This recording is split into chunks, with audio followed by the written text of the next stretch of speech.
Hello everyone, this is Aaron, and we're going to do a one-day follow-up on the Galaxy Tab. I've only been using it for a day or less, and kind of want to give you my first impressions, and we'll do a review later on.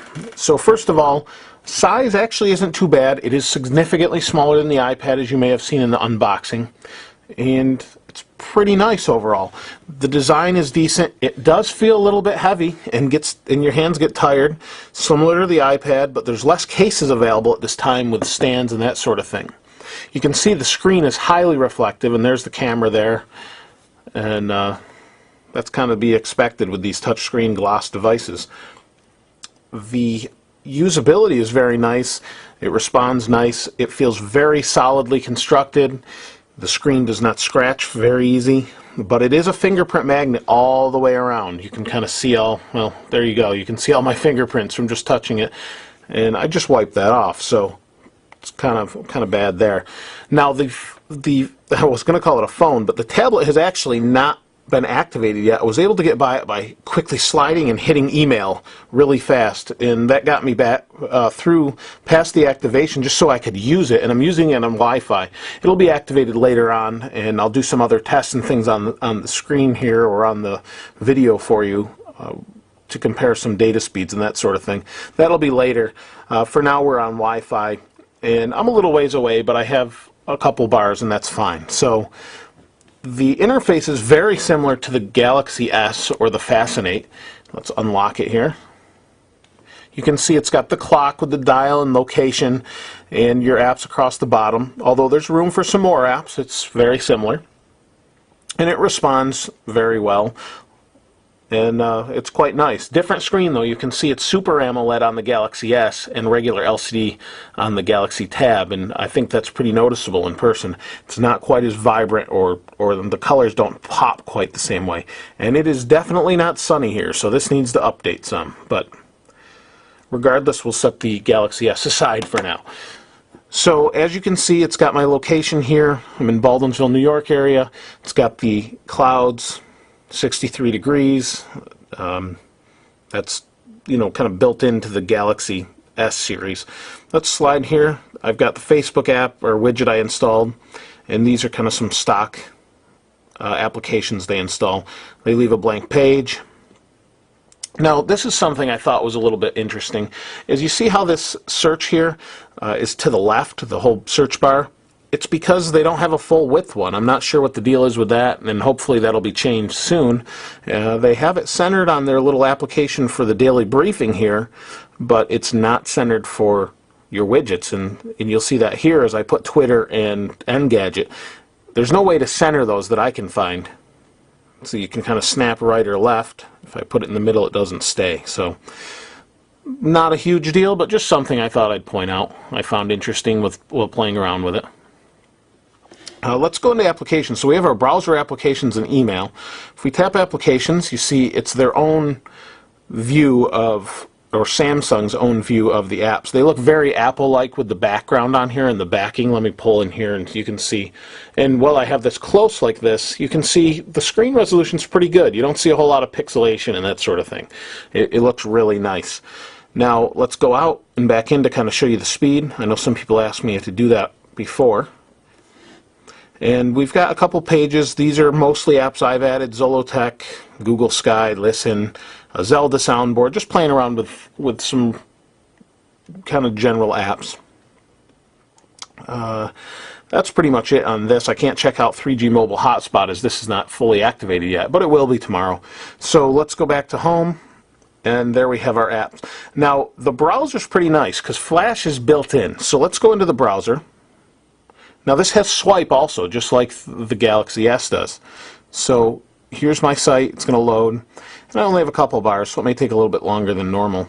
This is Zolotech.com. But the nice thing being Flash, these videos will load. You won't see this on an iPhone or iPad. You can access the videos with the other formats available. And I do have some changes I need to make to that. But for some reason, it's a little slow to scroll. Most of the time, this is really fast, and I may have a lot of apps open, so and I do. Let's go ahead and go to the Task Manager. Let's end everything, and we'll go back to the browser. And just like the other Galaxy devices, we have a task manager. Why those are there, I'm not sure, but we only have the browser open. Let's go back. You can see this is nice and fast. So let's hold down, and we just do select all, and then I'll type in Zollotech. Like I said, you can swipe, but it doesn't always, there we go, recognize the full name. So it does load pretty well, or pretty quickly. It looks nice, and while it's loading, let me flip it, and you'll see it'll rotate. Works nicely. Rotate back, and it's even faster when everything's loaded. So let's go ahead and scroll. A little bit choppy till everything's loaded, but not too bad. It's actually loading the flash within here. I can pinch to zoom, and you see it doesn't zoom those videos. It will in a minute here, I think. But you can see it's pretty fast to zoom, and then it adjusts the font size and everything. It's pretty cool. It works really nice. There we go. So here's the the Galaxy tablet unboxing, and we can actually play this right within in here, and it will play. And I'll show you how quick that is. It's going to play an advertisement. So, but it plays very quickly in the browser. Let's go back home so you can see that. So I thought that was really nice. I was pretty happy with that. You do have your drawer here on the top, and you have Wi-Fi, Bluetooth, GPS, silence, and orientation lock, just kind of like a tablet should have. So, and a brightness adjustment. Right now it's on auto. If I turn it off, it goes pretty bright, or I can go really dim. Go back to auto. There we go. So let's throw the drawer out of the way. We have email, and in email we have our Gmail box. And I really kind of like this. So it's got Gmail, Hotmail, and Yahoo. And if I turn this sideways to landscape mode, it kind of puts all your messages to the left and the actual body of the message here, just like an iPad does. And I really like that. And I find this really convenient to, let's type a new message. There we go. Here's a new message. And like I said, you can do swipe, and it says, hi, how are you? And it worked. And then it says, sent, oh, how are toys? So it didn't get it perfectly, but that might be my fault. Except for my Verizon wireless device is on there by default. But overall, I really do like it. I can navigate very quickly. Let's go to YouTube.